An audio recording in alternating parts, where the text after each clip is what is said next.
CH Jeremy and Erika from CH Financial. Another episode of CH Chair Chats. Chair plus plant this time, Erika, so that's nice. And we're talking about financial planning in a series of videos we're doing.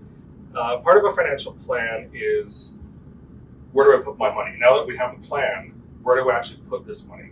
And we hear a lot of different types of accounts, RRSP, TFSA, et cetera, could be confusing for a lot of people. So let's start with, what is an RRSP? Yeah, that's a great question, and it is one that we get quite frequently. An RRSP is an investment vehicle where you can invest different things, mutual funds, stocks, bonds, etc., into an account that you can build your retirement savings. And the benefit of doing it in an RRSP versus some of the other vehicles available to you is that in the year that you make that investment, you actually get a tax credit. And that gives you more flexibility on your taxes, gives you more money in your pocket, and puts that money away in something that's a little more secure, put away. You can't easily access it without paying penalties. So it really helps you keep that money invested and locked away until you're ready to retire and start drawing the income from it. Okay, and in comparison to that, what is a TFSA, or a tax-free savings account? Yeah, so a tax-free savings account is I would still consider it relatively new. They've been around for about 10 or 11 years now. And the TFSA is a vehicle that allows you to invest your money on an after-tax basis, so you don't get that tax credit immediately when you put the money into it. But once you have the money invested, any growth that you make in that account can be redeemed tax-free. Right. So there will be no tax consequence upon the redemption.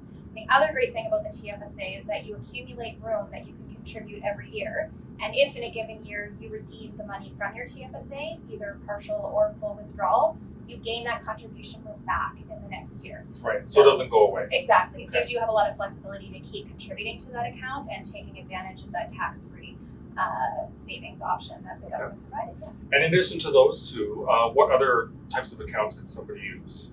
That is actually a great question as well, because we generally only hear about TFSA and RRSP, particularly with our younger demographic. And there is what I would call a third bucket that you can use to invest your money, and that is a non-registered account.